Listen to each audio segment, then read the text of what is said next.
수원을 지역 백혜련 국회의원입니다. 오늘 세월호 11주기를 추모하며 이 땅에 더 이상의 대형 참사가 없기를 바라면서 질의하도록 하겠습니다.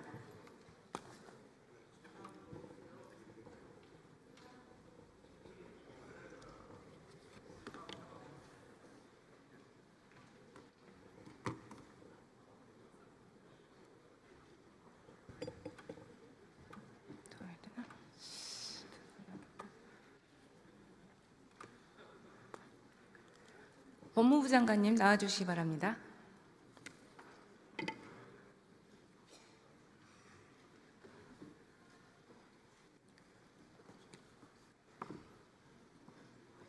조금 더.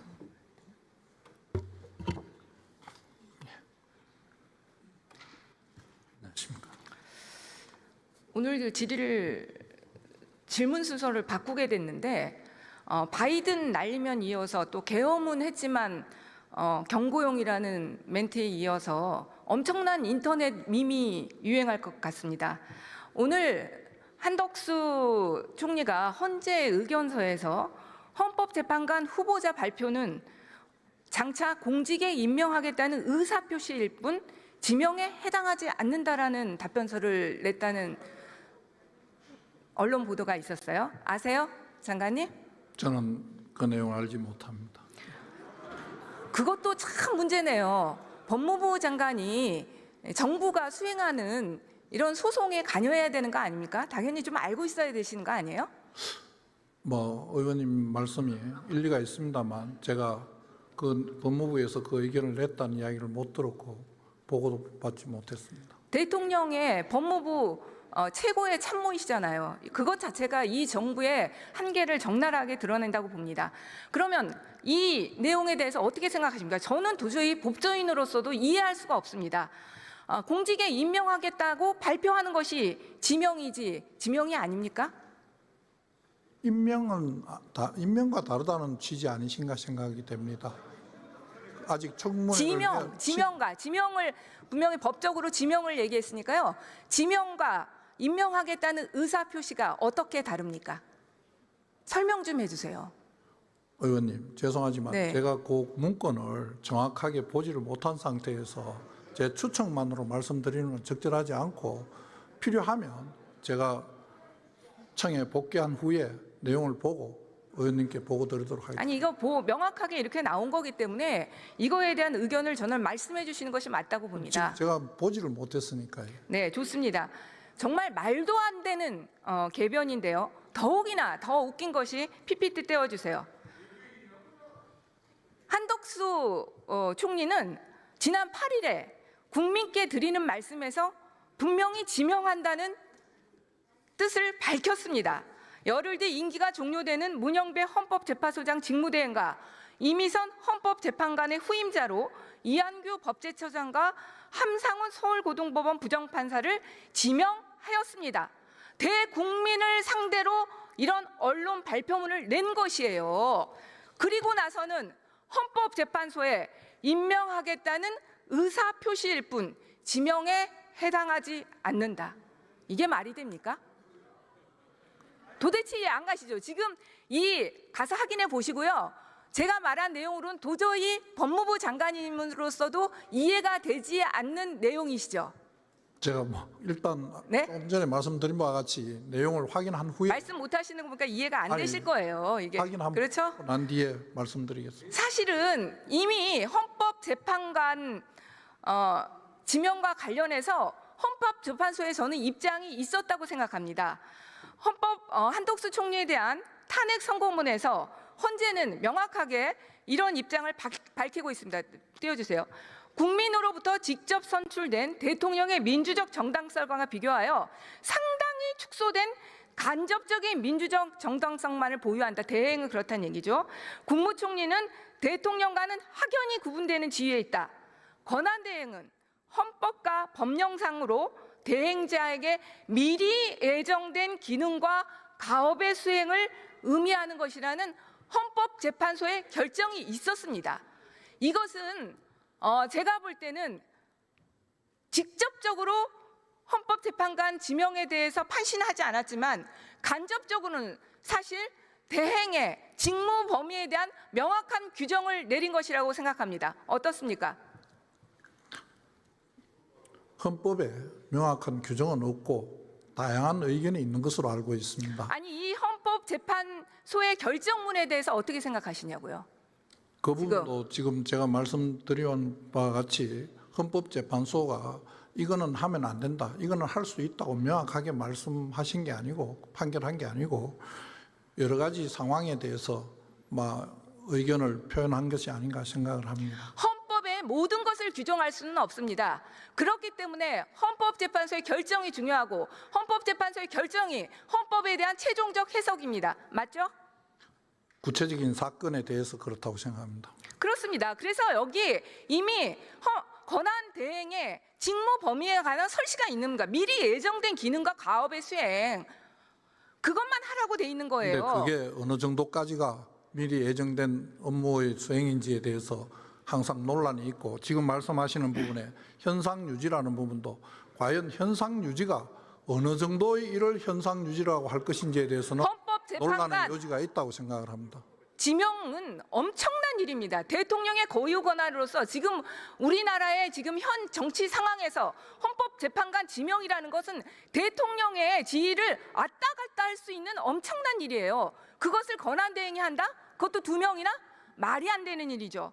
그리고 장관님께서 지난번에 사고와 거리는 달라서 가능할 수도 있다, 이런 식으로 그런 답변을 의견도 있다고 말씀드렸습니다. 하더라고요. 네, 좀 공부를 저는 좀 더 하셔야 될 것 같습니다.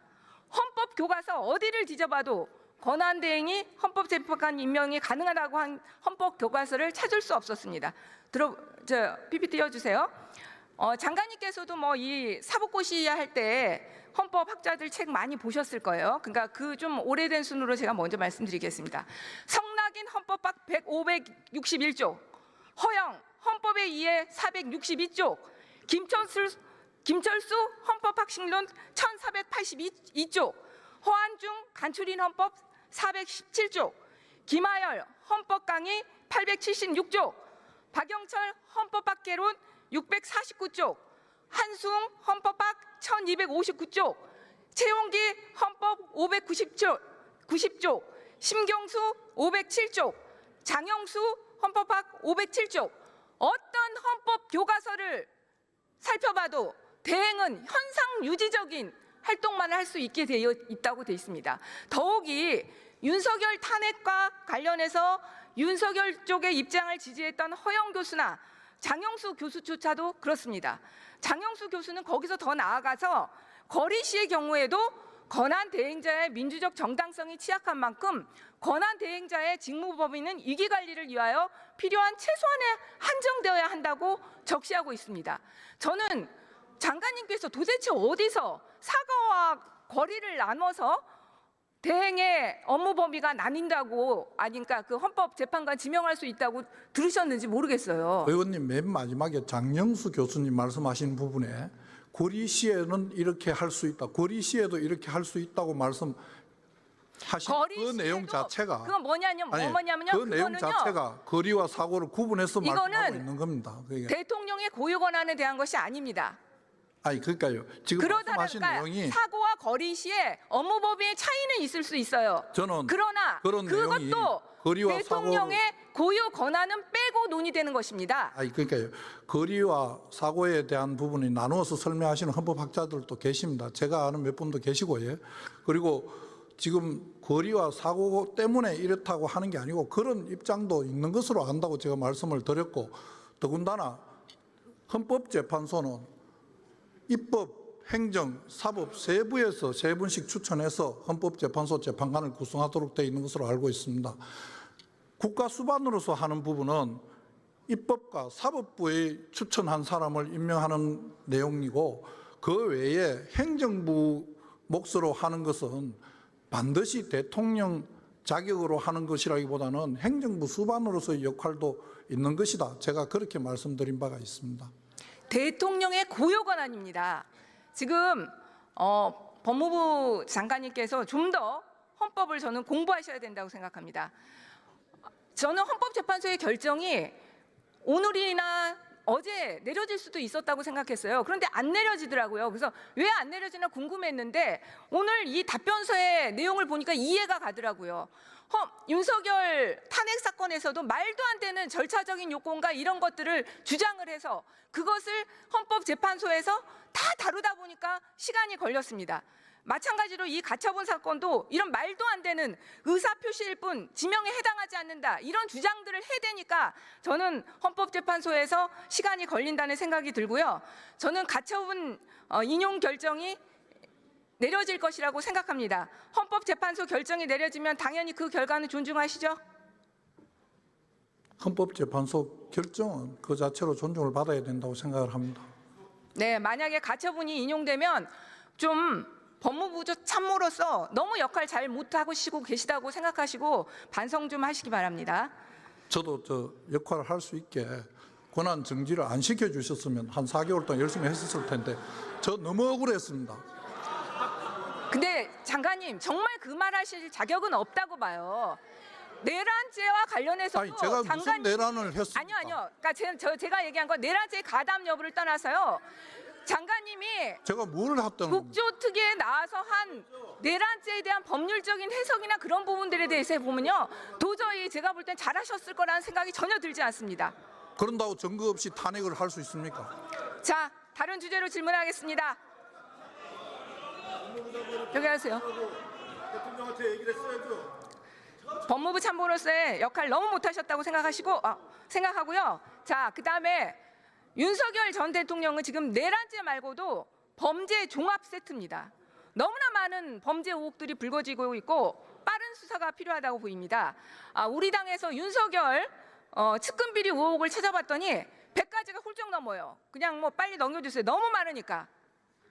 근데 이 중에서도 공직선거법과 관련해서는 빠른 수사가 필요하다고 생각합니다. 왜냐하면 공소시효가 지금 4개월 정도밖에 남지 않았어요. 그건 동의하시죠? 예.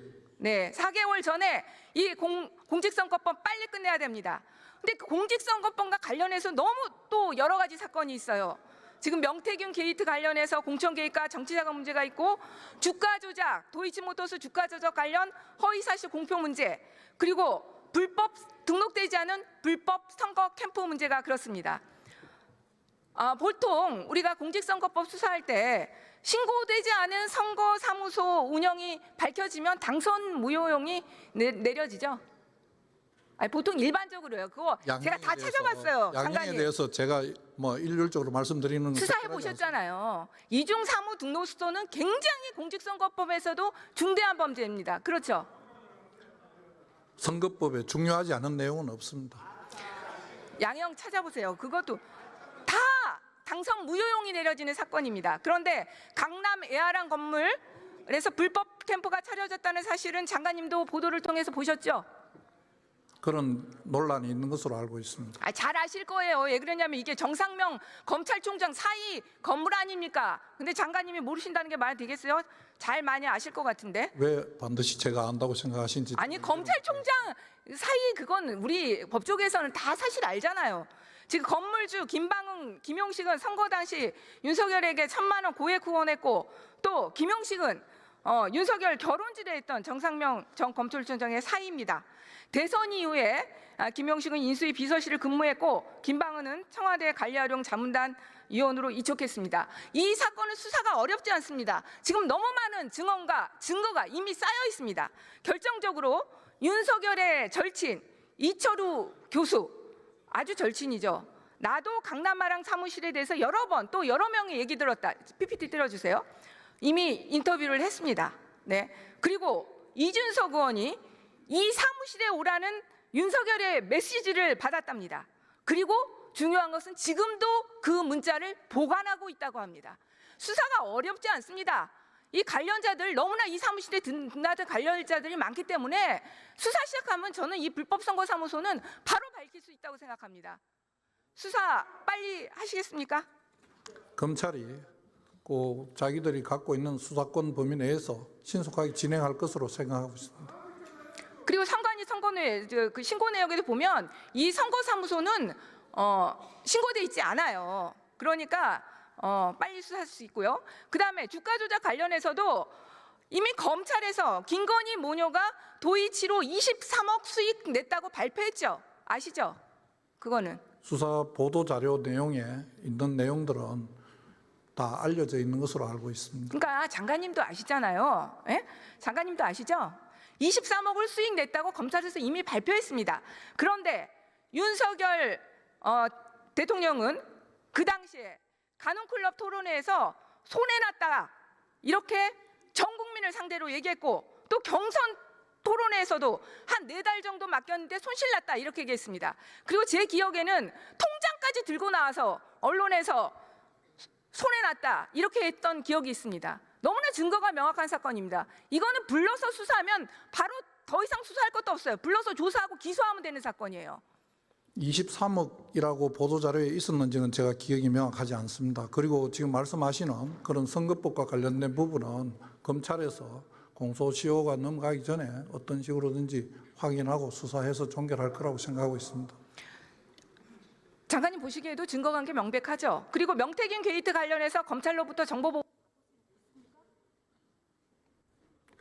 명태균 관련해서 보고가 있었는데 저는 지금 의원님 잘 아시다시피 지금 이제 복귀해서 오늘까지 사무실 출근을 온종일 한 게 한 2, 3일밖에 안 됩니다. 이틀, 3일, 그다음에 하루는 여기 와 있고 이러다 보니까 그 내용을 정확하게 다 파악하지 못한 내용이 있습니다. 모자란다면 제가 다시 확인한 다음에 얼마든지 보고 드리겠습니다. 어떤 내용을 더 원하시는지 구체적으로 해주시면 예. 하나 말씀드리면 지금 오세훈 시장과 비교해서 홍준표 전 시장 관련해서 조사가 전혀 진 적이 없습니다. 그런데 홍준표 관련해서 지금 홍준표 쪽에서 준 1억 원으로 김영선이 선거운동했다는 보도까지 지금 나온 상황입니다. 그런데 홍준표 전 시장은 지금 대구에서 수사 중이었는데요. 지금 이제 선거운동한다고 서울 나왔어요. 그러니까 저는 병 앞에서 같이 수사할 필요가 있다고 봅니다. 잘 검토해 주시기 바랍니다. 예.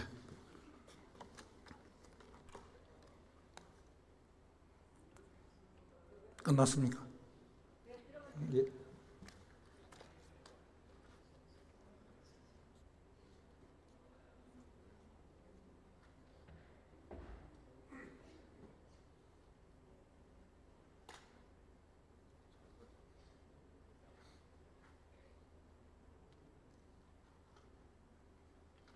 감사합니다. 백혜련 의원 수고하셨습니다.